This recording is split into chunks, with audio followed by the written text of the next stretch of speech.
एक side character के लिए इतनी चीखें सुनूंगा ऐसा सोचा नहीं था भाई। सैन सो मजा आ गया।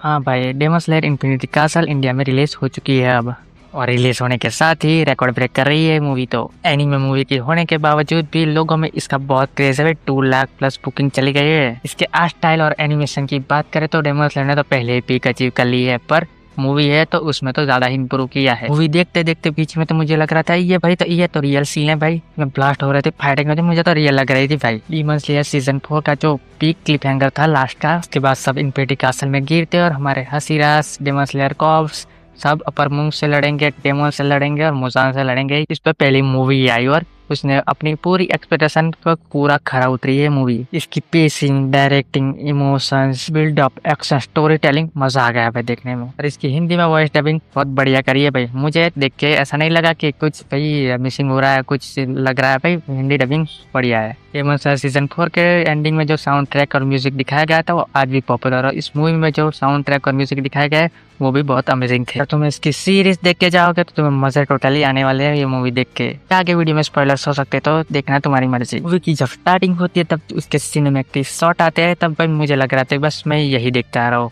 बहुत ज्यादा अमेजिंग था ये। जो शॉर्ट्स ट्रेलर में दिखाए थे वो तो पहले ही निकाल दिए भाई। तांजीरो और क्यू का टीम अप, स्टोन हसीरा की ग्रैंड एंट्री, ओबानाई का अपनी फेवरेट गर्ल को बचाना, मतलब सारे इवेंट्स स्टार्टिंग में ही हो जाते हैं। जोमी और टोकिटो का टीम अप, वो दोनों भी भाई फाइट करने जा रहे हैं। और ये शिनोबी सीधा अपना बहन का बदला लेने डोमा से भिड़ने चली जाती है। देखो भाई, मुझे मांगा तो मैंने नहीं पड़ी हुई है, पर मुझे स्पॉयलर्स करे थ्रू पता है कि शिनोबी को जो मरी तो है पर उसका सेक्रीफाइस वेस्ट तो नहीं गया है। क्यों नहीं पड़ी, सिंपल बात, मूवी एंजॉय करेंगे। अब 2 मूवी अभी बची है। डेमन स्लेयर सीजन 1 से लेके 4 के एंडिंग से थोड़े पहले हमारा जेनिस एक डार्क वॉक बच्चा था। इस मूवी में एंट्री भी इतनी खतरनाक ली इन्फिनिटी कासल में और अकेला घूम रहा है अपने दादा का बदला लेने के लिए।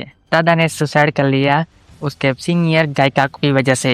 और इन दोनों की फाइट मूवी के आने से पहले ही बहुत हाइप थी। और इन दोनों की फाइट में पहले गायिका जेनिसो को अच्छे से मारता है, पर जेनिसो अपना सीक्रेट रिवील करता है कि उसने मास्टर कर लिया 7 फॉर्म, जो होती भी नहीं है। को शौक कर देता है, काई काकू की शौक हो जाता है, हम भी शौक हो जाए कब मास्टर कर ली भाई इसने फर्स्ट से सीधी 7 में। जेनिसो ने एक ही मूव में काई काकू को मार दिया है, पर उसको भी बहुत ज्यादा डैमेज हुआ है। जेनिसो के मास्टर भी उसे अप्रिशिएट तो कर ही देते हैं भाई। इसके बाद हम बात करते हैं मूवी की सबसे main fight, Giyu Tomioka and Tanjiro Kamado versus अकाजा।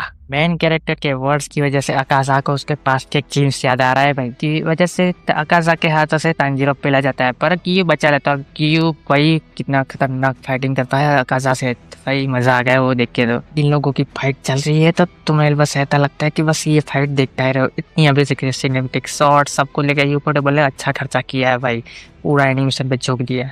Giyu और तांजीरो दोनों अकाजा से लड़ते लड़ते पे लेवल अप हो जाते हैं, उनका लेवल ही बढ़ जाता है। और तांजीरो तो अपने फादर के सिखाए हुए रास्ते से अलग ही निकल जाता है उसकी पास्ट स्टोरी की वजह से। वो इतना आगे निकल जाता है कि तुम्हारे हड्डियों को देख सकता है और स्लो मोशन में तुम्हारे मूवमेंट्स को देख सकता है, पूरा फ्यूचर प्रिडिक्ट कर सकता है। वो इस लेवल पे चला जाता है, ऐसी स्टेट में चला जाता है जिस स्टेट में जाने के सब सपने देखते हैं बस। उसके बाद एक मोमेंट है जहाँ तांजीरो उसके पीछे खड़ा होता है और अकाजा को पता तक नहीं लगता कि तांजीरो उसके पीछे, पर जब मारने वाला था वो बोल देता है कि भी कहता कि क्या यार बोल दिया उसने, मारना ही देता है वो। मेन कैरेक्टर के और मोमेंट्स देखने को मिलते हैं हमें इसमें। जीरो अकाजा का सिर डेंजरस तरीके से काट भी देता है, पर फिर भी ये मरता तो नहीं है भाई अकाजा। इसने काटा फिर भी अपना सर वापस जोड़ा है, कि उन्हें फिर भी काटा फिर भी गले के बिना हिल रहा है भाई, कितना डेंजरस है अकाजा। ये सब कर ही रहा होता तब उसे अपनी बेस्ट स्टोरी याद आ रही होती है। अकाजा अपने फादर की इलनेस की वजह से पैसे चोरी करता था और पकड़ा जाता तो उसकी डेंजरस पिटाई होती थी। पर एक दिन ऐसा हुआ कि वो पकड़ा जाने के बाद जब पिटने के बाद वापस आया तो उसके फादर ने सुसाइड कर लिया था। इन लोगों को उसका कारण समझता उन सबको मारा। इसे एक मास्टर एक्वायर कर लेता है और इसकी मास्टर की बेटी को ध्यान रखता है और वहीं पे ट्रेनिंग करता है। धीरे धीरे अकाजा की लाइफ सुधर रही थी।